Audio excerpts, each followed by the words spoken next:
Madam, मुझे सिर्फ अल्लाह से डर है, मुझे किसी इंसान से या किसी देश के प्रधानमंत्री से कभी डर था ना कभी रहेगा। मैडम, कब तक आप लोग गवर्नमेंट को सपोर्ट करते रहेंगे? मत करिए ना, कभी सच्चाई को तो मान लीजिए। वो कैसे मुसलमान कर रहे हैं, आपको गलत फहमी है मैडम, माफ करना मैडम। आप टीवी स्टूडियो में बैठी हैं, आप रोड पर आकर देखिए, उसमें हर देखिए मैडम, आप मेरे सवालात का जवाब हजम नहीं कर पा रही हैं, इसीलिए आप पिछले कुछ दिनों से, जब से नागरिकता संशोधन कानून बना है, तब से पहले संसद में तीखी बहस सुनाई दी, उसके बाद सड़कों पर एक संग्राम नजर आया, लेकिन संसद में बहस उतनी लंबी नहीं चली जितना सड़कों पर हिंसा, आगजनी, विरोध, प्रदर्शन, यह सब कुछ नजर आ रहा है। इस समय एआईएमआईएम के अध्यक्ष असदुद्दीन ओवैसी हमारे साथ हैं। ओवैसी जी, बहुत स्वागत है आपका। सबसे पहले यह बताइए कि डर आपको एनपीआर से लग रहा है या फिर मोदी सरकार से लग रहा है?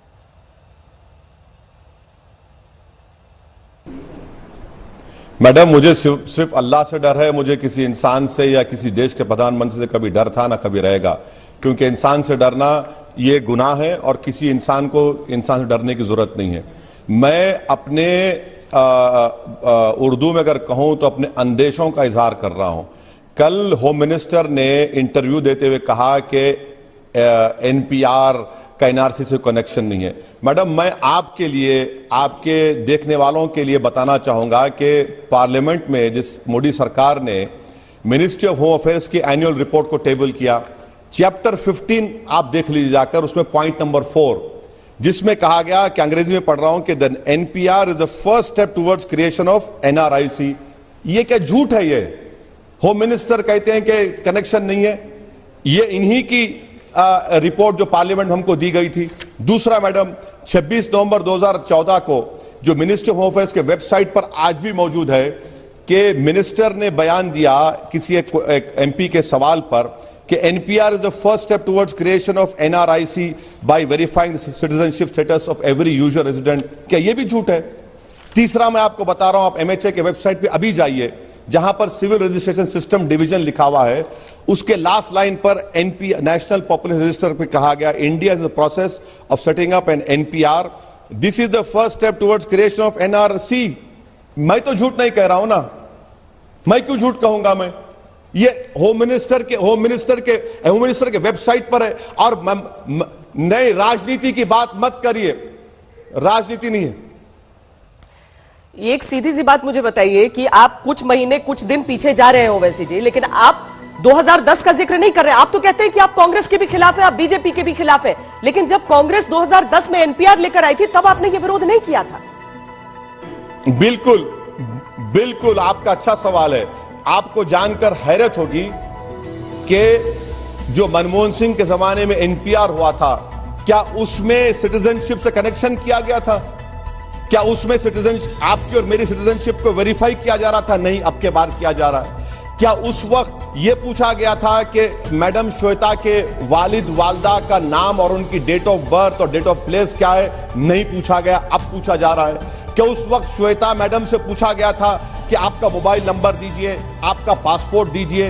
क्या वो मैंडेटरी था? अब मैंडेटरी कर दिया गया है। तो यही तो मैं कह रहा हूं, इसमें और उसमें फर्क है। ये फर्क है जो बयान कर रहा हूं। आप बार बार उसको घुमाकर यहां पर लाते हैं कि गृह मंत्री ने जो कहा था और उसके बाद प्रधानमंत्री ये कह रहे हैं, तो कौन झूठ बोल रहा है? आपके भाई जो बयान दे जाते हैं, आपसे सफाई मांगी जाती है, और उस समय आप जो बयान देते हैं ना, उसके बाद वो पत्थर की लकीर मान ली जाती है। अब गृह मंत्री ने कहा, प्रधानमंत्री ने कहा, नहीं ऐसा नहीं है, बात किसकी मानी जाएगी? देखिए मैडम, आप मेरे सवालात का जवाब हजम नहीं कर पा रही हैं, इसीलिए आप चले गए मेरे भाई पर। आप डिबेट मेरे भाई पर कर रहे हैं तो उनको बुला लीजिए, मैं चला जाता हूं।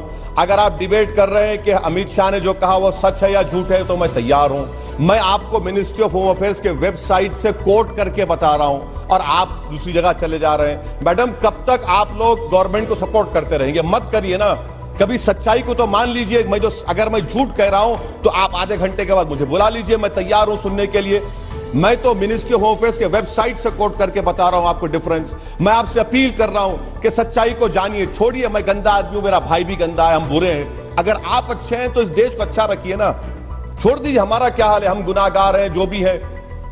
नहीं देखिए, बहुत आसान है इल्जाम लगा देना कि जो सरकार है उसको आप सपोर्ट कर रहे हैं कि नहीं। आप ये बताइए कि आप ही लोगों की तरफ से ये बात उठाई जाती है ना कि अर्थव्यवस्था में दिक्कत है, मंदी है, बेरोजगारी है। इसके लिए तो कभी मैंने नहीं देखा, किसी ने नहीं देखा कि आप लोग इस तरीके से सड़क पर उतरे, इतने उग्र हो जाए, इस तरह की चीजें हो, ऐसा विरोध प्रदर्शन हो। विरोध प्रदर्शन किसके लिए हो रहा है? उसी चीज को जिसको आप कहीं से कहीं घुमा फिराकर धर्म से जोड़ दे रहे हैं। मैडम, जो दिल्ली में और पूरे देश में जो प्रोटेस्ट हो रहा है वो क्या सिर्फ मुसलमान कर रहे हैं? आपको गलत फहमी है मैडम, माफ करना मैडम, आप टीवी स्टूडियो में बैठी हैं, आप रोड पर आकर देखिए, उसमें हर मजहब के, हर कास्ट के लोग और खास तौर से महिला उसको लीड कर रही हैं।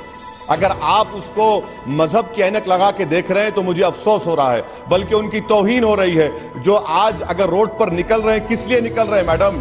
वो इसलिए निकल रहे हैं कि देश को बचाने के लिए, देश के संविधान को बचाने के लिए, देश को इसलिए बचाने के लिए क्योंकि ये देश गांधी, अंबेडकर, नेहरू, पटेल, मौलाना आजाद का देश है। वो इस देश को मजहब के राह पर लेकर नहीं जाना चाहते, इसलिए वो लोग निकल रहे हैं। मैं सलाम करता हूं जो देश पर जो आज जो लोग प्रोटेस्ट कर रहे हैं, मैं उनको सलाम करता हूं। वो किस लिए निकल रहे हैं? इलेक्शन के लिए निकल रहे हैं, वो लीडर बनने के लिए निकल नहीं, उनका कोई जाती मफाद नहीं है। वो सिर्फ इस मुल्क के लिए, इस भारत को बचाने के लिए निकल रहे हैं। हाँ, आप बात करते हैं इकोनॉमी की, मैडम 3,900 करोड़ रुपए सरकार के पास अगर है तो फिर क्यों नहीं देती अनएम्प्लॉयमेंट की तरफ? क्यों नहीं ध्यान देती मार्केट की तरफ? क्या उसके तरफ फार्मर्स को मिलता नहीं है प्याज 200 रुपए किलो और आपको टर्की, इजिप्ट से इंपोर्ट करना पड़ता? ये 3,900 करोड़ रुपए इस पर नहीं खर्चा करेंगे आप? क्या इसकी जरूरत नहीं है? प्रायोरिटी नहीं है उनकी? प्रायोरिटी तो होनी चाहिए, पर इसके लिए उंगली सिर्फ एक तरफ नहीं उठा सकते हैं आप, दूसरी तरफ भी उंगली उठती है। और इसीलिए हम पूछ रहे हैं कि विरोध प्रदर्शन की जो आग आज इस पर आप लोग लगा रहे हैं, जिसको लेकर और मौका भी था। और इससे पहले मैं ये भी आपसे जान लेना चाहती हूं, चूंकि संविधान बचाने की आप बात कर रहे हैं, संविधान क्या झूठ बोलकर बचाया जाएगा? अरुंधति रॉय अगर खड़े होकर एक मंच पर यह कहती हैं कि अपना नाम रंगा बिल्ला बता दो, कुंफू कुत्ता बता दो, कह दो 7 RCR तुम्हारा पता है, क्या इस तरीके से होगा? कोई धर्म के नाम पर नहीं, धर्म के नाम पर तो राजनीति नरेंद्र मोदी और अमित शाह कर रहे हैं। आप मेरे सवाल का जवाब दीजिए। आसाम में जो 5,40,000 हिंदू बंगाली का नाम आसाम के एनआरसी में नहीं आया, वहां का फाइनेंस मिनिस्टर कहता है कि हम इनको सीएए के जरिए सिटीजनशिप दे देंगे। क्यों मुसलमानों को नहीं देंगे जिनका नाम नहीं आया है आसाम के एनआरसी में 5 लाख? इसलिए कि वो घुसपैठी हैं, और जो हिंदू बंगाली हैं वो रेफ्यूजी हैं। बताइए क्या ये डिस्क्रिमिनेशन नहीं है? इसीलिए मैं आपसे अपील कर रहा हूं कि सीएए को, एनपीआर को, एनआरसी को आपको जोड़कर देखना पड़ेगा। ये पूरे के पूरे सिटीजनशिप एक्ट ऑफ 1955 के तहत हो रहा है।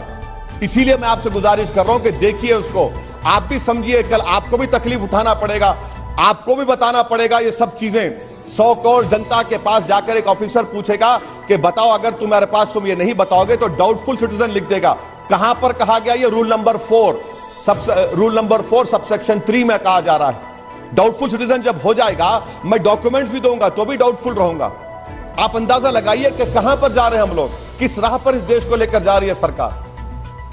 समझ नहीं आता है कि संसद में मौका रहता है ये सारी चीजें बोलने के लिए। राज्यसभा में बीजेपी के पास, एनडीए सरकार के पास नंबर भी उस हिसाब से नहीं, अपने ही साथी इधर उधर उनके होते रहते हैं, लेकिन उसके बावजूद पास करवा लिया ना उन्होंने कानून। और आखिरकार आग कहां पर लगाई गई? सड़कों पर।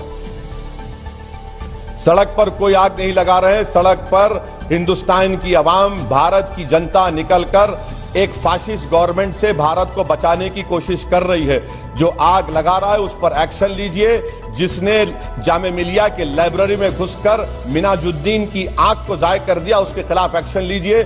जिसने अलीगढ़ मुस्लिम यूनिवर्सिटी में एक बच्चे का हाथ काटना पड़ा, उसके खिलाफ एक्शन लीजिए। बिजनौर में सलमान को गोली मार दी गई जो यूपीएससी का था, उसके खिलाफ एक्शन लीजिए।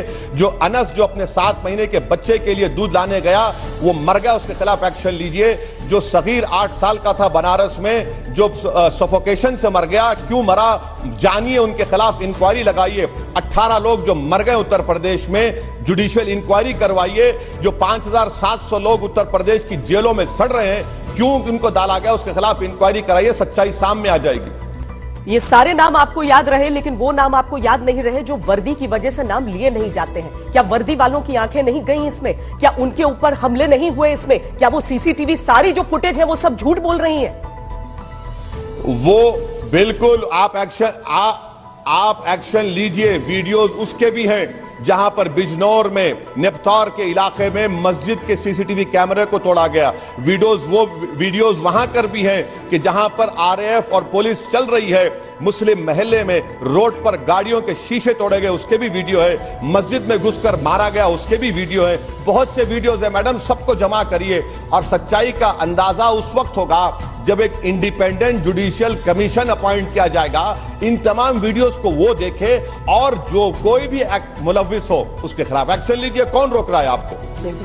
फैसला तो आप भी सुना रहे हैं ना कि उस इंडिपेंडेंट जुडिशियल कमीशन से पहले, लेकिन सरकार ने अपनी तरफ से कह दिया है कि कदम हम पीछे हटाएंगे नहीं। आपको लग रहा है कि इतना उग्र प्रदर्शन होता रहेगा, विरोध होता रहेगा, तो क्या सरकार अपने कदम पीछे हटाएगी? सीए के हिसाब से तो नागरिकता दी जाने लगी है अब। मैडम, सरकार जो कर रही है, सरकार कोई खुदा या भगवान नहीं है। सरकार के खिलाफ प्रोटेस्ट करना, एहतजाज करना, ये मेरा कॉन्स्टिट्यूशनल राइट है और मैं करता रहूंगा। सरकार में है तो इसका मतलब ये नहीं है कि आप संविधान की धज्जियां उड़ा सकते हैं। आप सरकार में है तो इसका यह मतलब नहीं है कि आप देश को मजहब के नाम पर चला सकते हैं, जो हमारे संविधान के खिलाफ है।